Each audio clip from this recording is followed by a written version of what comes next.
Hello and welcome to WES ICS. Myself Abhishek Mishra, Faculty of Economy at WES ICS. Civil Services Prelims 2023 has been conducted. UPSC का Prelims का exam Civil Services का 2023 आयोजित हो गया है और number of platform से अलग अलग चैनल्स के माध्यम से बहुत सारे इंस्टीट्यूशंस ने अपने अपने आंसर कीज अपना अपना एनालिसिस स्टूडेंट्स को प्रोवाइड भी कराया है। और बहुत सारे स्टूडेंट्स में आप में से बहुत सारे ऐसे लोग होंगे जिन्होंने अब तक अपने क्वेश्चन पेपर का एनालिसिस अपने आंसर्स तमाम प्लेटफॉर्म्स के थ्रू अपना मैच किया होगा और ये जानने की कोशिश की होगी कि उनके कितने सही हो रहे हैं और कितने गलत हो रहे हैं। तो क्योंकि ये एक एग्जाम है तो ऑब्वियस सी बात है, इसमें कुछ लोग क्वालिफाई कर जाएंगे, कुछ लोग क्वालिफाई नहीं करेंगे। तो जो क्वालिफाई कर जाएंगे वो मेंस की तैयारी करने लग जाएंगे और जो अनफॉर्चुनेटली रह जाएंगे due to so and so reason, फिर चाहे उनका जीएस में रह जाए, अच्छा ना हुआ हो, कट ऑफ ना पार कर पा रहे हो, या सीसैट भी एक इशू हो सकता है, आप क्वालिफाई ना कर पाए एग्जाम। तो कोई बात नहीं है, आपको डिसहार्टेड नहीं होना है, आपको हिम्मत नहीं हारनी है, मन छोटा नहीं करना है, बेटर ट्राई नेक्स्ट टाइम। अगर आपका ये पहला अटेम्प्ट था, आप सेकंड बार अटेम्प्ट दीजिए, उसको ट्राई करिए और मेहनत से और शिद्दत से और तैयारी के साथ और उमंग के साथ उस अपनी प्रिपरेशन में लगिए और नेक्स्ट टाइम कोशिश करिए कि आपका प्रीलिम्स जो है वो क्वालिफाई। तो ये सेशन जो हम आपके साथ लेकर के आए हैं, इस सेशन में हम आपके साथ यही डिस्कस करने जा रहे हैं कि जो एग्जाम यूपीएससी का है, जो प्रीलिम्स का एग्जाम है, उसमें कौन से क्वेश्चंस आपको करने हैं और कौन से नहीं करने, ये कैसे आप आइडेंटिफाई करेंगे। क्योंकि आपको सारे क्वेश्चंस जो है आउट ऑफ 100 सब नहीं करने, आपको एक मिनिमम लेवल पे क्वेश्चंस अटेम्प्ट करने हैं, मिनिमम लेवल पे क्वेश्चन आपको करना है जिससे आपको प्री क्वालिफाई हो जाए आपका। तो ये भी देखिए कला है, एक आर्ट है कि आप ये आइडेंटिफाई कर सकें। And I would like to tell you that it is also a part of your strategy कि आप आइडेंटिफाई करिए कि कौन सा क्वेश्चन आपको टच करना है, अटेम्प्ट करना है, कौन सा क्वेश्चन आपको स्किप कर देना है।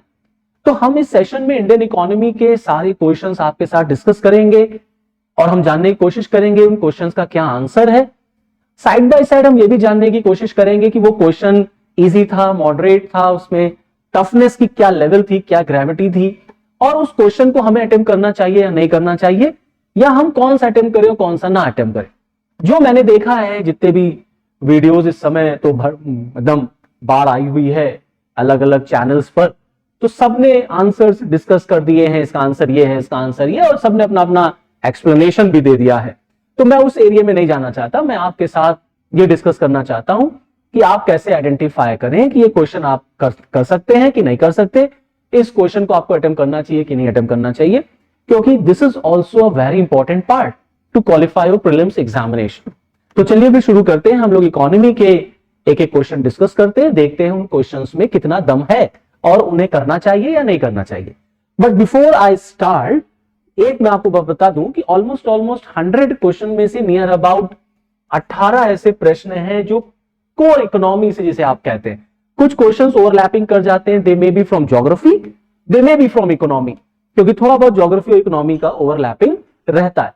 तो अगर हम कोर इकोनॉमी के क्वेश्चंस की बात करें, जिसको देख के आप ये कहेंगे नहीं this is from Indian economy, तो उन क्वेश्चंस की संख्या जो है वो 18 नियर अबाउट आपको क्वेश्चंस मिलेंगे। मैं यहां पे आपको ये भी बता दूं कि इन 18 प्रश्नों में ईमानदारी से मैं आपको बताना चाहूंगा कि अगर आप एक साल की तैयारी आपने की है और आपने मेहनत किया है, शिद्दत से लगन से आपने तैयारी की है, एनसीईआरटीज को आपने पढ़ा है, मेरे नोट्स अगर आपने देखे हैं, पढ़े हैं, तो मैं ईमानदारी से और पूरे एकदम जो है आप ये कहिए कि एकदम फोर्सफुली मैं ये कह सकता हूं कि आप इन 18 प्रश्नों में से मैक्सिमम प्रश्न के जवाब दे सकते हैं। तो क्वेश्चन इकोनॉमी के जो आए हैं उनको अगर आप देखेंगे तो आप ये नहीं कहेंगे कि हाँ ये क्वेश्चन बहुत टफ आ गया या कहां से पूछा गया। अब देखिए क्योंकि यूपीएससी है तो ऑब्वियस सी बात है UPSC is not so easy to crack. अगर वो इतना आसान हो जाता फिर सिविल सर्विसेज का क्या वैल्यू रह जाती, मेहनत की क्या वैल्यू रह जाती, क्लियर। और वो जंग ही क्या जिसमें आप संघर्ष ना करें, स्ट्रगल ना करें और बड़ी आसानी से आपको कोई चीज मिल जाए। तो इसलिए आपको इन क्वेश्चंस को अटेम्प्ट करने के लिए कुछ एक आध एरियाज हैं जिन्हें आपको अपना बेस बनाना पड़ेगा। वो आगे अभी हम लोग चर्चा में उसको भी इंक्लूड करेंगे।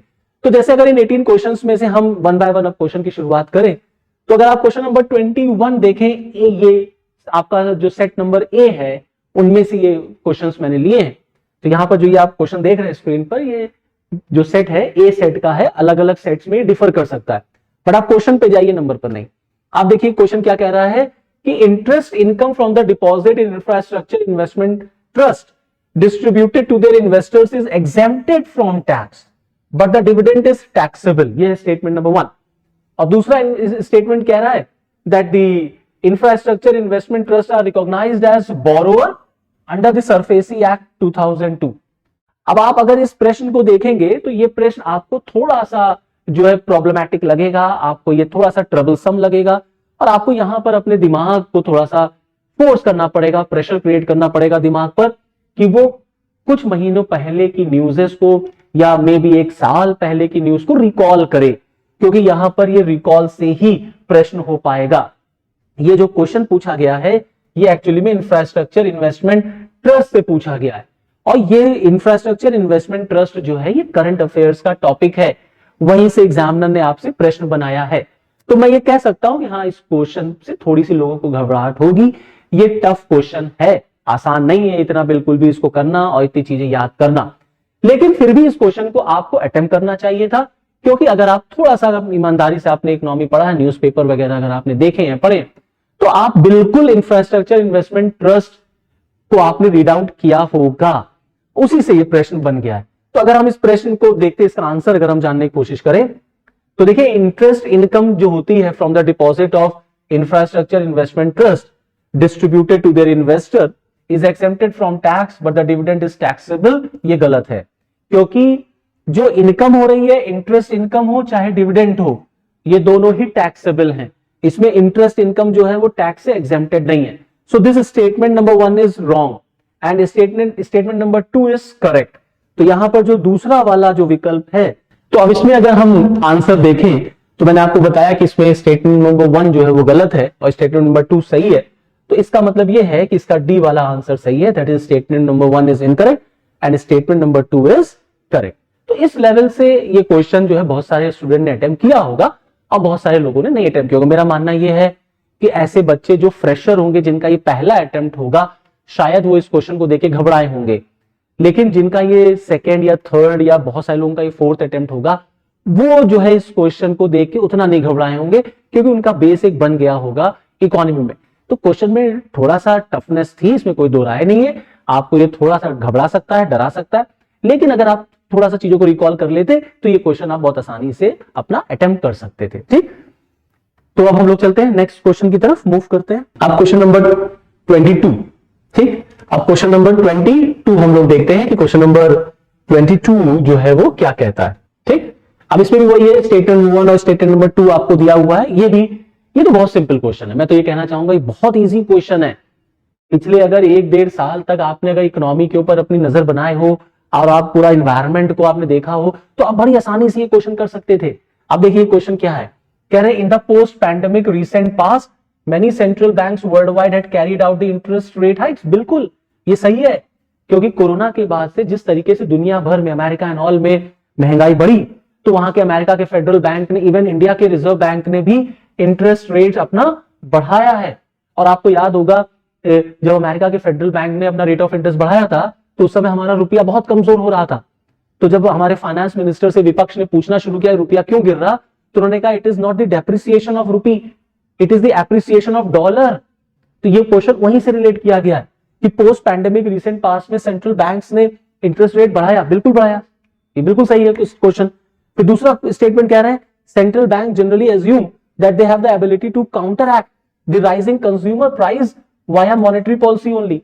अब बिल्कुल घबराने की जरूरत नहीं है, यहाँ पर थोड़ा कूल काम रह करके आपको प्रश्न को सॉल्व करने की क्वेश्चन है, वरना इतना इजी क्वेश्चन भी गलत हो जाएगा। अब देखिए यहाँ पे जो कंज्यूमर प्राइस वर्ड यूज हो गया ना, ये आपको कंफ्यूज कर सकता है। ये कंज्यूमर प्राइस हम लोग बेसिकली किसमें पढ़ते हैं, इन्फ्लेशन में। तो ये स्टेटमेंट ये कह रहा है कि जो सेंट्रल बैंक्स होते हैं उन्हें लगता है कि उनके पास इन्फ्लेशन को काउंटर करने का एक ही विकल्प होता है, या वो उसको काउंटर कर सकते हैं थ्रू मॉनेटरी पॉलिसी मींस। तो ये बात तो सही है, हमारा रिजर्व बैंक ऑफ इंडिया भी इन्फ्लेशन को कंट्रोल करता है किससे, मॉनेटरी पॉलिसी से। तो इसका मतलब है स्टेटमेंट नंबर 2 भी सही है। तो कौन सा इसमें ऑप्शन सही हो गया, दोनों स्टेटमेंट सही है, स्टेटमेंट नंबर 1 भी सही है और स्टेटमेंट नंबर टू भी सही है। इसका मतलब कौन सा विकल्प है, आइए देखते हैं कौन सा विकल्प है इसमें से। क्लियर? आप इसमें से फाइंड आउट करिए, देखिए कौन सा विकल्प सही होगा आपका। Both statement number 1 statement number 2 are correct and statement 2 sorry this A both statement number 2 and statement number 2 are correct and statement number 2 is the correct explanation of the statement number 1. that means इसका answer कौन सा सही है, that is A option is correct, कि दोनों statement सही है, statement number 1 भी सही है, स्टेटमेंट नंबर 2 भी सही है, करेक्ट एक्सप्लेनेशन। तो ये क्वेश्चन करने लायक था, इसको छोड़ने वाला नहीं था, ये सिंपल क्वेश्चन था, इजी क्वेश्चन था, करंट अफेयर से कोरिलेट करके आया था। चलिए अब हम लोग आगे बढ़ते हैं। अब देखिए question number 24, question number 24 reserve bank of India से पूछा गया है। क्या है क्वेश्चन, कह रहे हैं which of the following activities of RBI is considered as a part of sterilisation. Okay, अब ये थोड़ा सा वर्ड आपको कंफ्यूज कर सकता है स्टेरिलाइजेशन, बट ये भी अटेम्प्ट किया जा सकता है। अगर आप इसको एलिमिनेशन राउंड से करना चाहेंगे तो भी हो जाएगा। देखिए रिजर्व बैंक ऑफ इंडिया जब हम लोग पढ़ते हैं उसके फंक्शंस पढ़ते हैं, उसके फंक्शन में एक ओपन मार्केट ऑपरेशन भी पढ़ते हैं। अगर आप मतलब मैं कह रहा हूं अगर आप कुछ भी ना करते, सिर्फ एक गेस कर देते तो भी ये क्वेश्चन आपका सही हो जाता।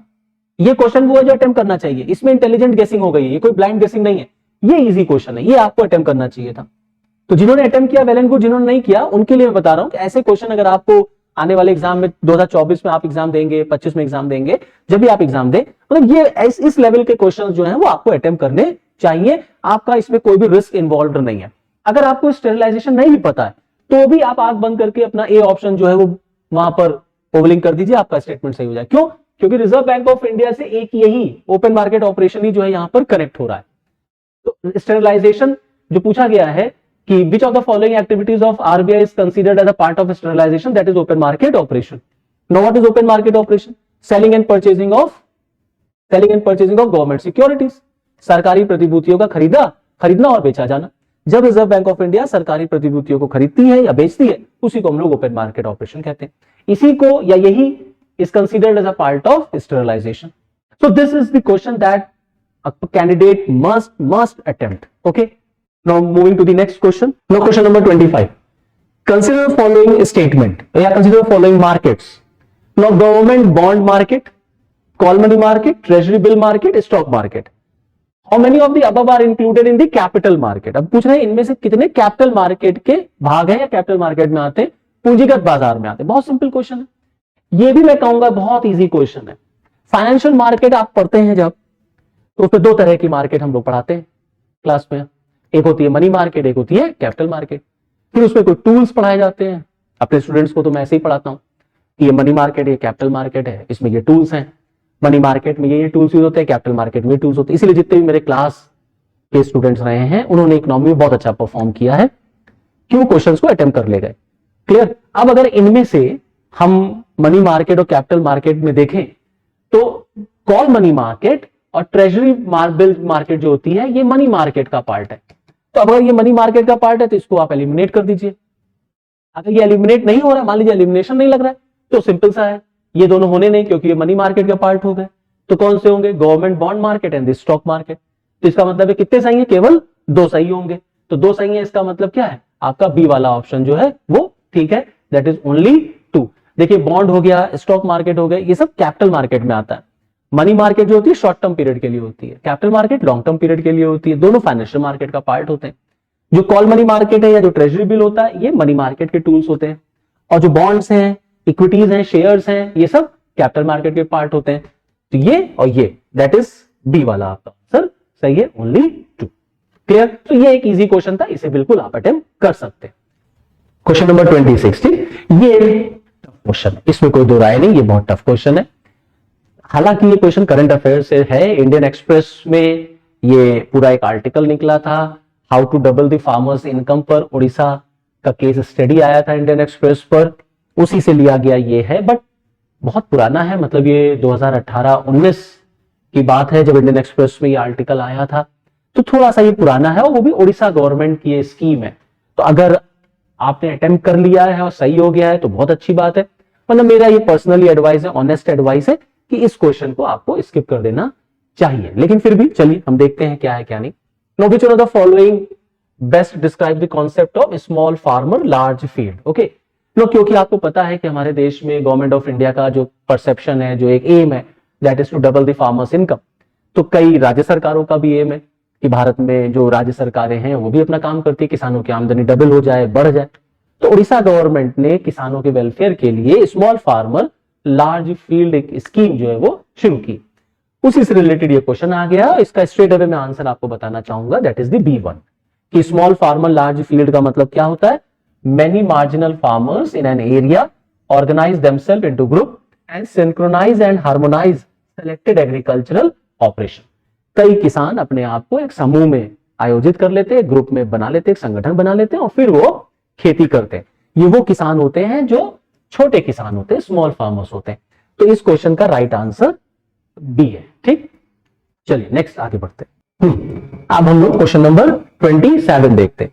इसको मैं कहूंगा ये थोड़ा सा मॉडरेट है, थोड़ा इजी भी है और थोड़ा टफ भी है। तो बहुत इजी नहीं है और बहुत टफ नहीं है, इसीलिए हम इसको मॉडरेट कहेंगे। ठीक है, अगर इकोनॉमिक सर्वे आपने देखा है, पढ़ा है, तो जिन्होंने इकोनॉमिक सर्वे देखा है, पढ़ा है, वो इस क्वेश्चन का आंसर दे सकते हैं।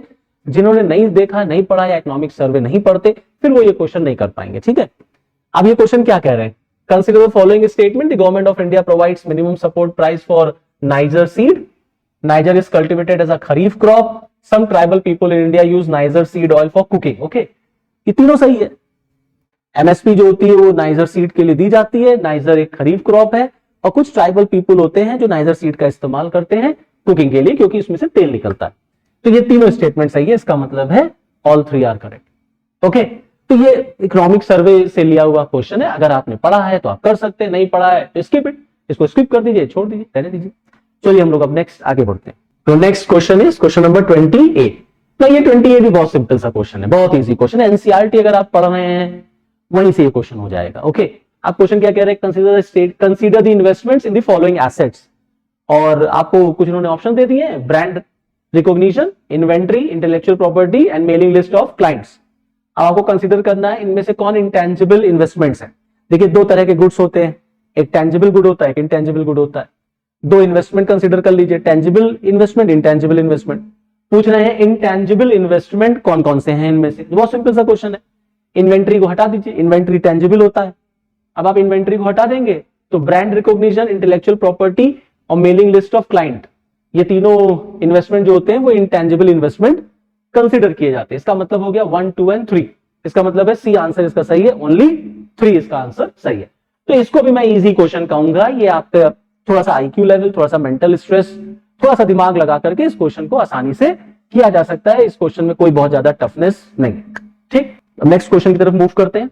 Now this is question number 29 of the set ए। ये बहुत सिंपल क्वेश्चन है, direct from the class notes है। ठीक है, और ये चर्चा में भी था क्योंकि 15th फाइनेंस कमीशन की रिपोर्ट जो है वो सबमिट हुई थी। अब एग्जामिनर ने आपसे क्वेश्चन पूछा है कि 15th फाइनेंस कमीशन की जो रिपोर्ट है या जो 15th फाइनेंस कमीशन है उसमें जो हॉरिजॉन्टल टैक्स डिवोल्यूशन का जिक्र होता है उसके लिए कौन कौन से क्राइटेरियाज लिए गए हैं। क्लियर?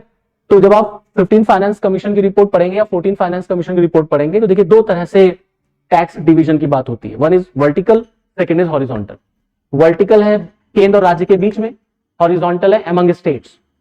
तो जब भारत सरकार टैक्स का डिवीजन करती है या टैक्स इनकम का डिवीजन करती है अमंग स्टेट्स तो कुछ क्राइटेरियाज के बेसिस पर उसको डिवाइड करती है। आपसे पूछा गया है 15th फाइनेंस कमीशन ने कौन कौन से इसमें से क्राइटेरियाज को रखा है for the division of tax horizontal. Simple सा क्वेश्चन है, इसे अटेम्प्ट करना चाहिए। ये क्वेश्चन वो है जो आपको अटेम्प्ट करना चाहिए, क्योंकि अगर आपने टैक्सेशन पढ़ा है तो आप 15th फाइनेंस कमीशन भी पढ़ेंगे। जब आप 15th फाइनेंस कमीशन पढ़ेंगे तो हॉरिजॉन्टल टैक्स डिवीजन तो पढ़ेंगे ही पढ़ेंगे। तो इस क्वेश्चन को आप कहीं से भी टफ नहीं कहेंगे। It's very simple and very easy question. अगर हम यहां पर अब आ जाएं क्राइटेरिया पर तो देखिए demographic performance is the criteria, forest और ecology it is also the criteria, tax and physical effort is also the criteria.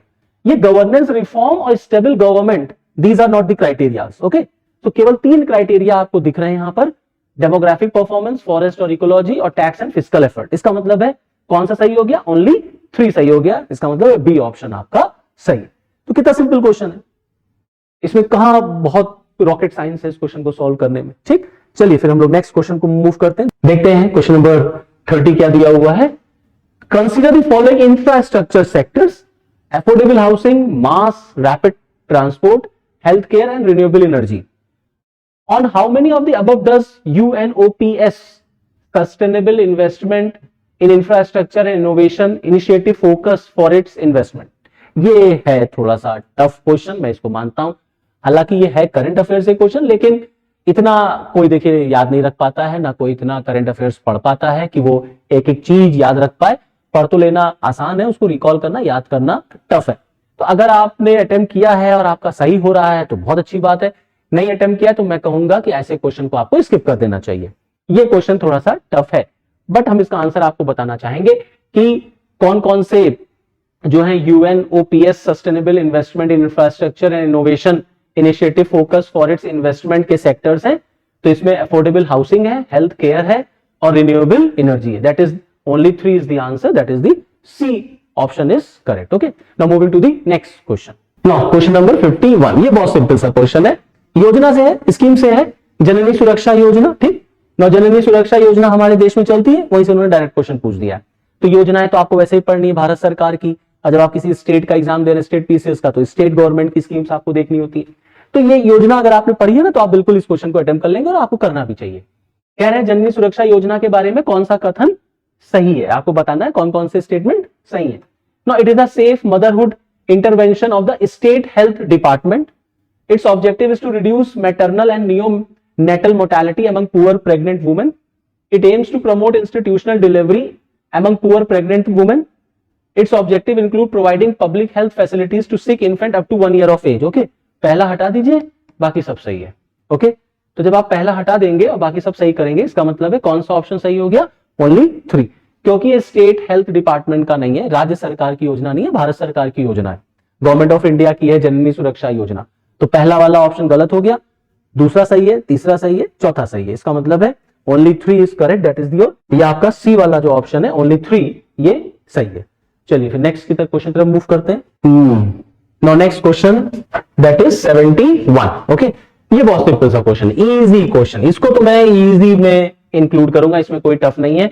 अगर आपसे कोई कह रहा है कि क्वेश्चन बहुत टफ है, तो वो फिर पढ़ा वड़ा नहीं पाता है, उसको कुछ आता वता नहीं है। ठीक है, तो ये क्वेश्चन इजी क्वेश्चन है, इसको आपको अटेम्प्ट भी करना चाहिए। बहुत चर्चा में भी था, बहुत करंट में भी था। जब कोविड आया था, जब लॉकडाउन लगा था, तो आपको याद होगा भारत सरकार ने एमएसएमई सेक्टर की जो डेफिनेशन है उसको चेंज किया था। 2006 की जो परिभाषा है एमएसएमई सेक्टर की, वो चेंज हो गई थी। ठीक है, वहीं से एग्जामिनर ने क्वेश्चन पूछ दिया। हाँ, ये जरूर है, थोड़ा टफ बनाने की एग्जामिनर ने कोशिश की है। उसने आपसे लॉकडाउन के टाइम वाली परिभाषा नहीं पूछी, 2020 की नहीं पूछी परिभाषा, तो उसने 2006 की पूछ दिया कि 2006 में बताइए कि 2006 के एक्ट के अकॉर्डिंग मीडियम एंटरप्राइज जो है वो, उसमें इन्वेस्टमेंट कितने का होना चाहिए। अगर कोई मीडियम एंटरप्राइज की कंपनी है तो वो प्लांट्स और मशीनरी में कितने का इन्वेस्टमेंट करती है, बिटवीन 15 करोड़ एंड 25 करोड़, ये गलत है। ठीक, 15 करोड़ और 25 करोड़ का इन्वेस्टमेंट उसमें नहीं होता, तो पहला वाला विकल्प तो गलत हो गया। ठीक, अगर लॉकडाउन के टाइम पर आपने देखा हो ना, तो आप पक्का ये क्वेश्चन करके आएंगे। दूसरा देखिए, all bank loans to the micro small and medium enterprises qualify under priority sector. जब लॉकडाउन लगा था तो रिजर्व बैंक ऑफ इंडिया ने अपनी प्रायोरिटी सेक्टर लेंडिंग में भी चेंज किया था, क्लास में मैंने लिखाया है बच्चों को। तो प्रायोरिटी सेक्टर लेंडिंग में चेंज हुआ था, और प्रायोरिटी सेक्टर लेंडिंग में चेंज करके एमएसएमई की जो लोनिंग होती है उसको प्रायोरिटी सेक्टर लेंडिंग में डाल दिया था कि अगर कोई बैंक जो है एमएसएमई को लोन देगा तो प्रायोरिटी सेक्टर लेंडिंग में आएगा। इसका मतलब है ऑप्शन नंबर 2 क्या हो गया? ये आपका सही हो गया। तो विकल्प 2 सही है, विकल्प 1 जो है वो गलत है। तो यहां का बी वाला आंसर जो है वो सही है, दैट इज ओनली 2। चलिए फिर हम लोग नेक्स्ट क्वेश्चन की तरफ बढ़ते हैं। चलिए फिर नेक्स्ट क्वेश्चन हम लोग देखते हैं, दैट इज क्वेश्चन नंबर 72। ये भी बहुत सिंपल क्वेश्चन है, करंट अफेयर्स का क्वेश्चन है। सेंट्रल बैंक डिजिटल करेंसी से पूछा है। आपको पता होगा कि रिजर्व बैंक ऑफ इंडिया ने सेंट्रल बैंक डिजिटल करेंसी जो है वो इशू की थी भारत के लिए, बट यहां पे इन्होंने जनरल पूछा है, सेंट्रल बैंक डिजिटल करेंसीज के बारे में पूछा है। Consider the following statement. ठीक, it is possible to make payment in digital currency without using US dollar and SWIFT system. सही है, बिल्कुल सही। सेंट्रल बैंक डिजिटल करेंसीज जो होती हैं उसमें it is possible to make payment in a digital currency without using US dollar and SWIFT system. तो इसका मतलब है स्टेटमेंट नंबर 1 सही है। ये क्वेश्चन अटेम्प्ट करना चाहिए आप। ठीक है, इसमें कोई भी टफनेस नहीं है, ये कोई क्वेश्चन कठिन नहीं है। अगर न्यूज़पेपर रेगुलरली आदमी पढ़ रहा है, स्टूडेंट कर रहा है, और जब बिटकॉइन या सेंट्रल बैंक की जो करेंसीज है या आरबीआई ने जब इशू किया था उस पर आपने नजर बनाए रखी, बहुत चर्चा हुआ था, काफी न्यूज में था, तो बिल्कुल स्टूडेंट इस क्वेश्चन को अटेम्प्ट कर सकता है। तो पहला वाला तो स्टेटमेंट सही है। दूसरा देखते हैं, a digital currency can be distributed with a condition programmed into it such as a time frame for spending it, ये भी सही है। अगर आप जैसे युआन है, अगर आप युआन को with in time frame use नहीं करेंगे तो वैनिश हो जाएगा, खत्म हो जाएगा। तो इसी वजह से जो डिजिटल करेंसीज होती हैं उसमें एक प्रोग्रामिंग रहती है, कंडीशन रहता है such as time frame for spending it. तो इसका ऑप्शन नंबर 1 भी सही है, ऑप्शन नंबर 2 भी सही है, that means C option is correct, both 1 and 2। Okay, तो moving to the next question. No question number 73। ये थोड़ा सा है टफ क्वेश्चन, क्योंकि जनरली इतना हम लोग देखिए पढ़ते नहीं है, ना हम लोग पढ़ाते ही है। क्वेश्चन पूछा in the context of finance the term beta refers to. कहने को तो आदमी बहुत कुछ कह सकता है कि सारा हमारे नोट से आ गया, और सब लोग कह ही रहे हैं, सब बैठे हैं दिखा रहे हैं, ये देखो हमारे नोट से, ये देखो हमारे नोट से, देखो हमारे नोट से आ गया। तो मार्केट है, आदमी तो कह ही रहा है, लेकिन इस क्वेश्चन को आपको छोड़ देना चाहिए। ठीक है, अगर आप नहीं आ रहा है, आपको नहीं पता, गेस वर्क मत करिए, ब्लाइंड गेस मत करिए, स्किप इट, छोड़ दीजिए, आगे बढ़िए।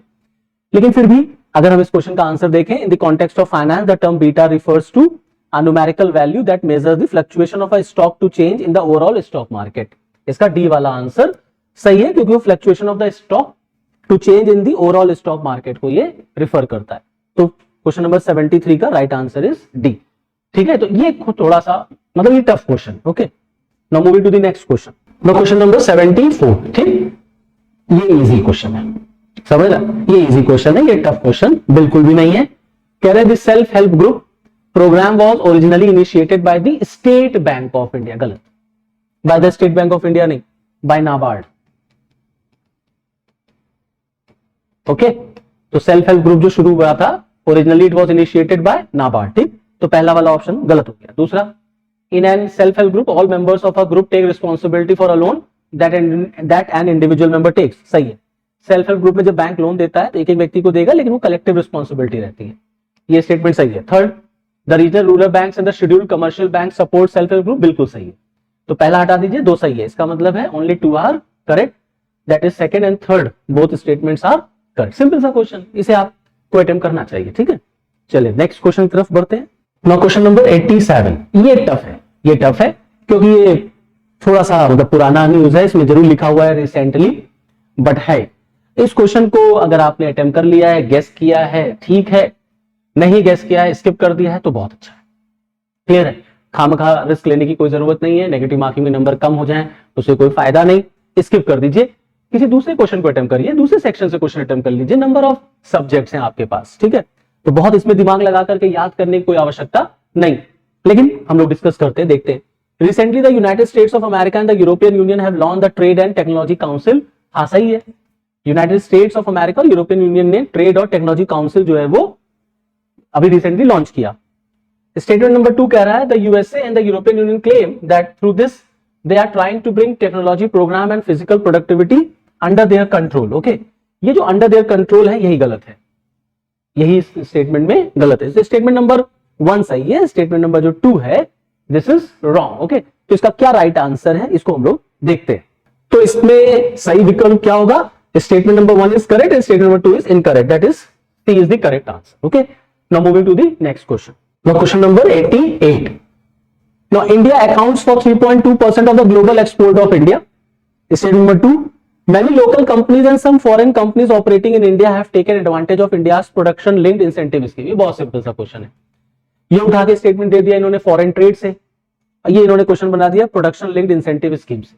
तो गवर्नमेंट ऑफ इंडिया ने आत्मनिर्भर भारत अभियान के तहत देश की अर्थव्यवस्था को आत्मनिर्भर बनाने के लिए, सेल्फ रिलायंट बनाने के लिए कोरोना के बाद मैन्युफैक्चरिंग सेक्टर को फोकस करते हुए, इंडस्ट्री को फोकस करते हुए एक्सपोर्ट को बढ़ाने के लिए प्रोडक्शन लिंक्ड इंसेंटिव स्कीम शुरू की थी, जिसमें लोकल कंपनीज और फॉरेन कंपनीज दोनों को शामिल किया गया।